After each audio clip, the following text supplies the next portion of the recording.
Alright, it's going to be disassembly, reassembly of the New England Firearms pump action shotgun, the Pardner pump. It's a 12 gauge shotgun.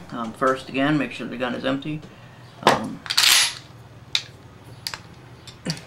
There is no rounds in the magazine, and the chamber is empty.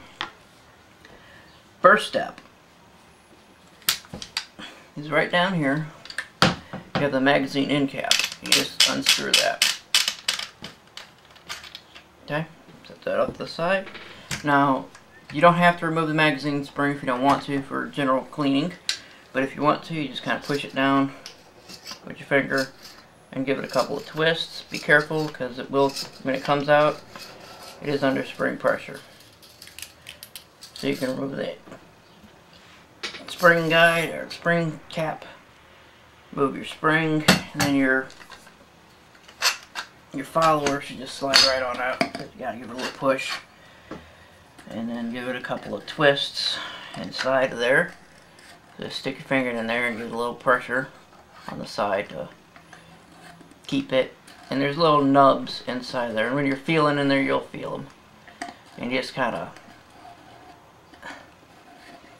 line up the cuts in there, and it'll slide right on off. And so from here, you can just slide your barrel right on off. Now, continue disassembly. You're going to need a punch.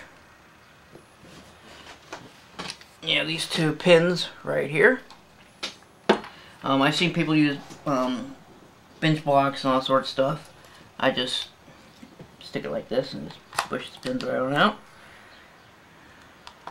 It helps push down on the trigger guard sometimes. I'm just shot right on out.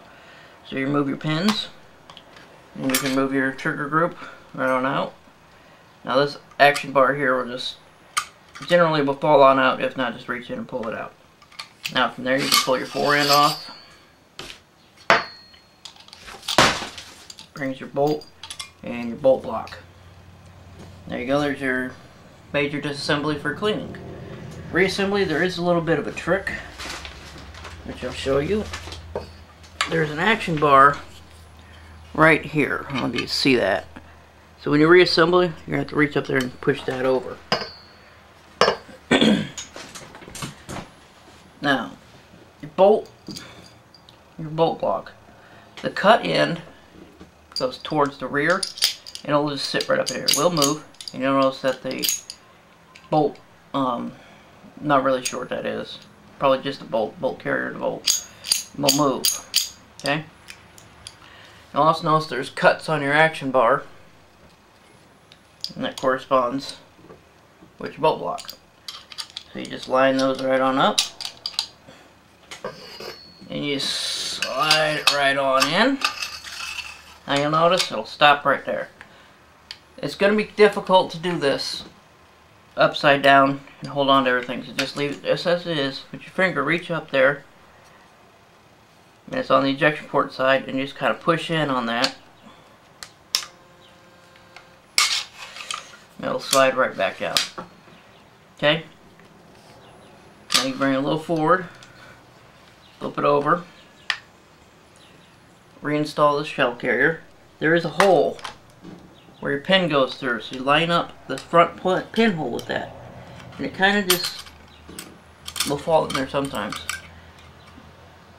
but you have to stick it behind this little plate in here, and then line everything all up. And like I said, maybe you're going to drop it probably a few times, because it'll just lay in there. Now it just laid right in there, it snapped in place, but I can't get to I can't put my pin through it, so I just use my pin punch just to knock it back on out of there. Now I have I've seen some people that'll actually put a pin, something in there like so, to help line it up, and if that's what you need to do, great, works great. You know, so that just sticks right up in there, make sure everything's functioning. Now you have to be a little careful, because it'll just fall out of there. So now you can reinstall your trigger assembly. Your shell carrier has to go in behind, underneath here. Okay, underneath this lip right here. And you just kind of line your holes all up. There's a little cutout right back here. Should just fit right up in there and all nice and neat. Make sure your pins line up. And then stick your pins in.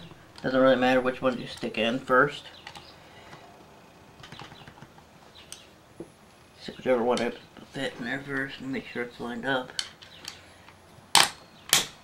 Now a lot of times one pin will go in nice and easy and the other pin will... You're going to have to play around with a little bit sometimes. It just happens. Make sure everything's all lined up right, and it's not.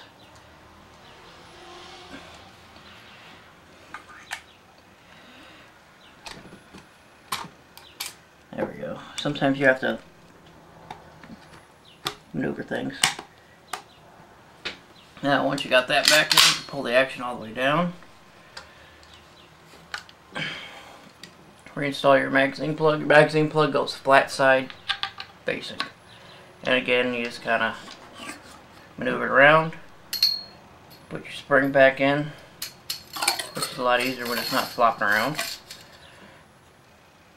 Put your spring cap back on, or your plug, or whatever you want to call that thing.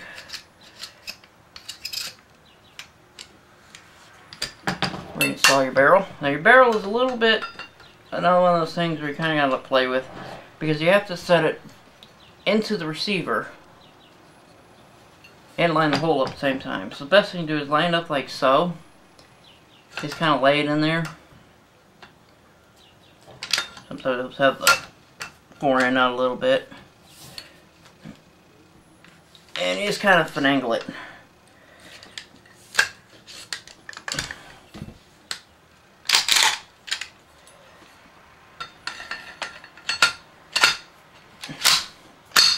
There you go. Just so it plump right in.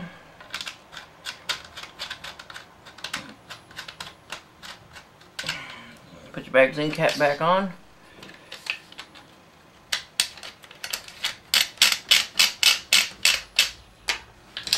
And give a functions check. Okay, it should not, the forend should not move while the gun is cocked. You pull the trigger. Works. Now here's a neat little trick. I'm not sure the technical term, but a lot of the older Remington 870s, you can actually fire it by just pumping it by holding the trigger. Most modern shotguns are blocked for that. But if you pull the trigger back and pump the shotgun, it shouldn't do anything. You should hear a click and a fire.